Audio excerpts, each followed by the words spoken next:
All right, let's talk election though, because I got to get some election stuff out of you. Yes. So, are you a conservative? If you had to align one way or another, do you consider yourself a conservative? Well, here's the thing about me that's funny. I did Loveline for 1 million years, and going back, 20 years ago, and all I said was, hey, if you can't afford kids, don't have kids. And if you do have kids, you make them breakfast. And, and also said things like pot should be legal. Like I should be able to grow a pot plant in my backyard. I'm not hurting anyone. Mm-hmm. I'm paying taxes. It's my land. I theoretically own this parcel of land. If I would like to smoke marijuana or grow a marijuana plant, now if the government catches me opening up a marijuana stand next to the kids' lemonade stand, then you may intervene. But as long as I'm on my property and this is my plant and I'm using this plant like I would use scotch or vodka, then I don't see what the deal is. So gay marriage, do what you want. Pot, smoke out. That's all I've ever said. And nobody ever called me a conservative or Republican or anything close to anything when all I said was get a job, pay your taxes, don't count on the government. If you have kids, raise your own kids. The biggest problem we have is stupid people shitting out kids who can't afford those kids. The biggest problem we have is broken families. It's who's filling up the prisons, who's in rehab, who's falling between the cracks. Who are all these people that are working at McDonald's in their 30s, you know what I mean? Right. Like, how are these people supposed to raise a family of 19 on $7.21? You're not. Yeah. I worked at McDonald's. I was in the 10th grade. I worked there for 1 summer. I realized it sucked. I got $2.80 an hour, and I got out of there. Right. So some people are going to say there's a subtext of what you're saying that somehow that there's something racial in what you're saying. I'm not saying that, but I know when people say the things that you're talking about, there's somehow like this feeling like there's some racial element. Well, here's the deal. You can go, I don't like terrorism, and then you can go, oh, that's anti-Muslim. Well, if they are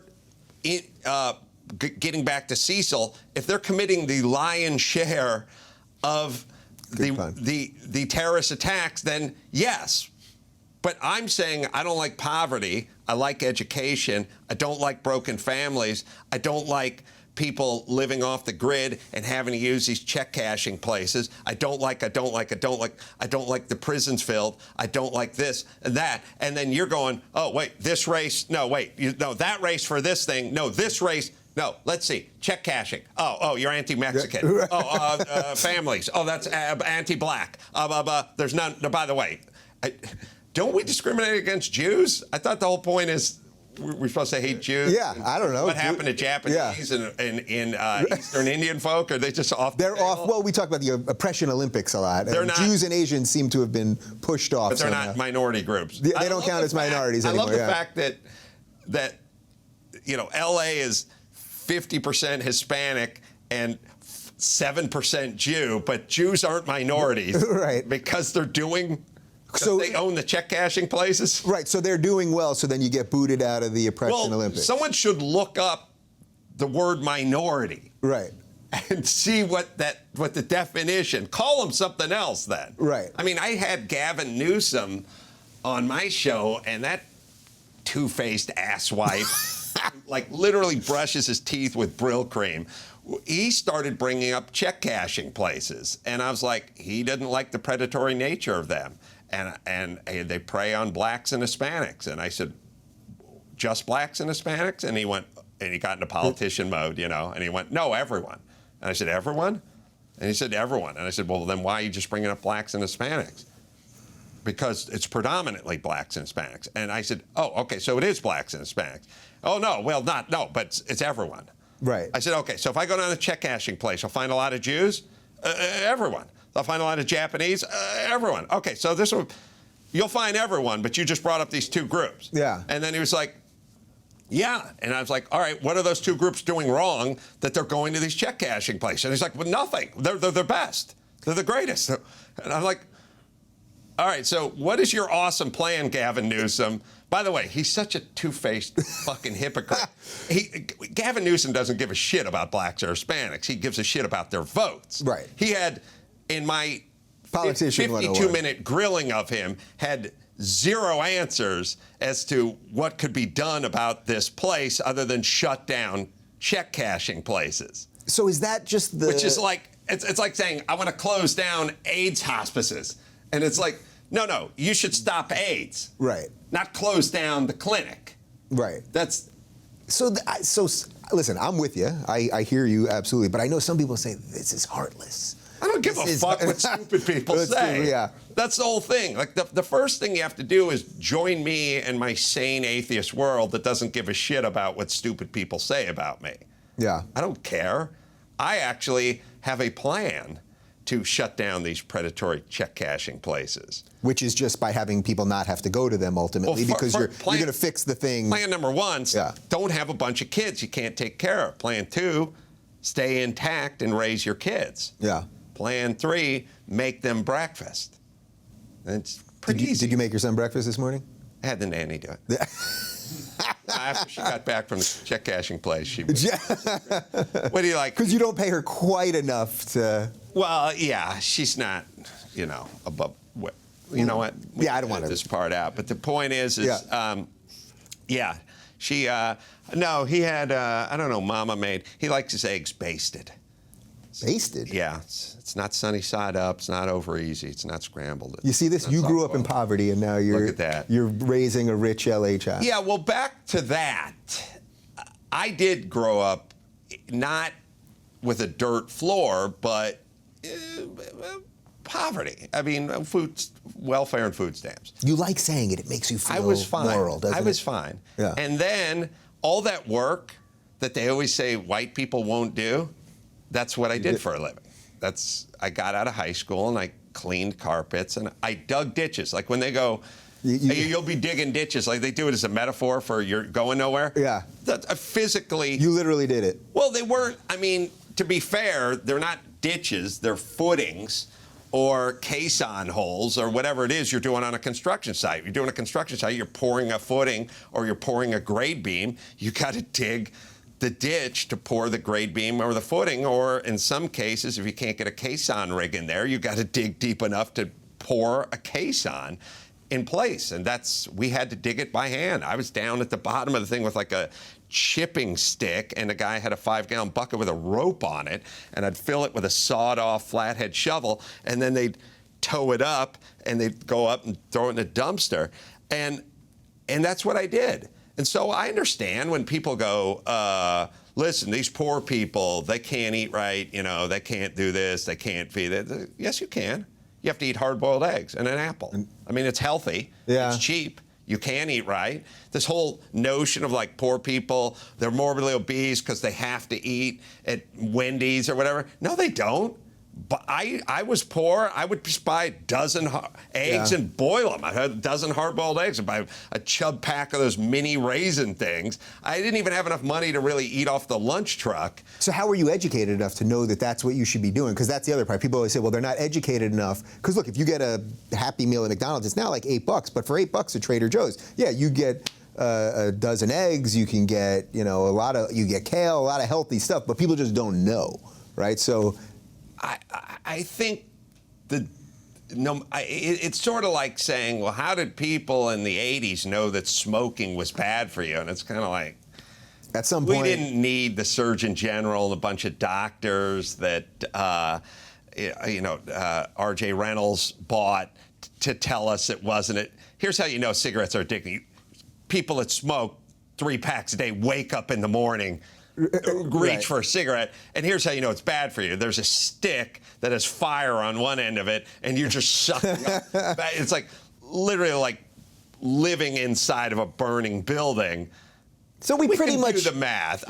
Is there a human being in modern day America that sees a s'more and a stick of celery and goes, I don't know. I guess anyone got a coin we can toss? Right. Like, I don't know. Calorically, the same?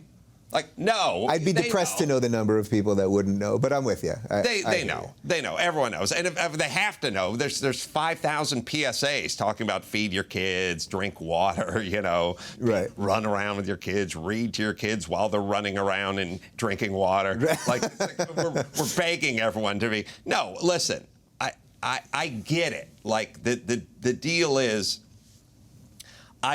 when I worked and I was poor and I worked with other poorish people, these guys, when it comes to lunchtime and they had $4, are not going down to Jamba Juice and spending $4 on a smoothie with a bunch of kale and beet juice in it. Like they're not going to do that. They're going to Taco Bell because they've been working all day and they want some beef or something that smells like beef. Right. That's what they're going for. Yeah. They want savory. Now they understand that what they're doing is not exactly healthy, but they're engaging in it anyway. And we do this thing where it's like, well, it's all about information. I feel like everyone's got the information. They're choosing. It's choice. Not to do it. And somebody needs. First off, the school lunch program. I was down with the school lunch program, LA Unified. It's prison food. It's gelatinous, caloric slop. Yeah. I mean, it's square pizza. I don't know why they had to give it to you in the wrong shape just to like punish the poor kids. Like, we got pizza. We're going to give it to you. It's going to be shaped like a football field. Right. Sorry. It was this thick. It was doughy. It had some kind of mystery meat crumbed on top of it. Every vegetable, whether it was either green beans or corn, was Korea War surplus. Like literally, that feeling, that taste of like this green bean has been floating in water for so long that I can only feel it in my mouth. Yeah, it's almost starchy. No taste at all. Like, so we talk about like free this system and free that, free this. Well, first off, you're sending your kids to school and they're just giving them crap and poison anyway. So how good a parent are you? And then this deal of like, hey, these people can't afford this. You want their kids to go hungry? It's like, well, first off, the kid's 11 and he's 214 pounds. So I don't think he's going hungry. Then number two, I read a study, but I've always just said it anyway. I don't need studies. Oatmeal with a couple of walnuts and a little brown sugar and some raisins, it's 18 cents. Pretty good. That's basically what it costs to feed a kid oatmeal. 1 fried egg and a half apple, 1 hard-boiled egg and an orange. Really? Okay. If that's a little rich for your blood or a little too tall in order, your kids need to be removed. Because here's the deal. I will turn it back to all the asswipes that are watching this who go, what? Okay, you assholes, you love nature. You love nature. I mean, nature, number one, right? It. Forget about God and everyone else. It's nature. You love nature. When a mama blue jay cannot take care of its chicks, cannot feed, or the bear and the cub, it's never, when the cub needs to be removed, when the chick needs to be removed, it's when they can't be fed. It's not, well, the bear's not reading to its cub, or it's ignoring its cub and watching too much ESPN. It's not feeding. Like the number one rule in nature is the time the cub or the chick or the whatever needs to be removed is when they're not being fed. So I would argue that if you're incapable of feeding your kids, the kids should be removed. That's number one. Secondhand smoke and all the other ills of society are a distant second to not feeding your kid. But here's what I know. You can feed your kid. Get your hard-boiled eggs the night before, boil them up, next morning, kid's gonna have an apple and a hard-boiled egg. Kid will be healthy. You'll feed your kid. And here's the better overall just gestalt of the whole thing. Good word. Your kid will not be reliant on the government to feed them and indoctrinated into this horrific cult we're starting where the government's just gonna. I was watching Hillary Clinton last night and she's like, America, You vote me in, I got your back. What the fuck does that even mean? What does that even mean? I got your back? Yeah. All right. So let's end with that. So the government. Oh no, stuff we're just beginning. No, we did just begin. No, I did not look at any of those. So it was not, that wasn't even for you. Those are just swastikas. Yeah. Scribbled over It's over really again. really bizarre. So wait, let's do the election I don't stuff. want my boy to. Yeah, just fine. You can keep those. He's got a half Jewish great grandfather. Sorry, there's nothing. Those are just stars. Indian They're stars. sign of peace. Yeah. So everything I'm getting from you basically, I think, are a libertarian. So you obviously weren't for Bernie. It doesn't sound like you're for Hillary. You can't be thrilled with Trump, right? Because this is a big government guy too. What are you going to do? Trump. What are you going to do? I guess I got to vote for Trump. I don't know. I mean, you can't. I can't stand. I was listening to Hillary's speech, and her entire speech had nothing to do with the economy and had nothing to do with infrastructure or anything. It was just all their people. She was going to level the playing field. She's just going to level. There's a lot of people, all the have-nots. She was going to make sure all the have-nots had theirs.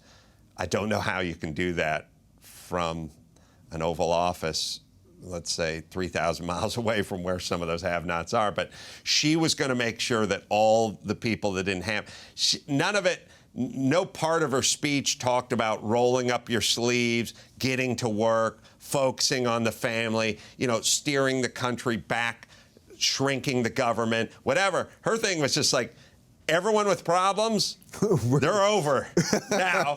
Just like hope and change. Yeah. Nothing happened. Hope for what? Change? I don't know. Nothing happened.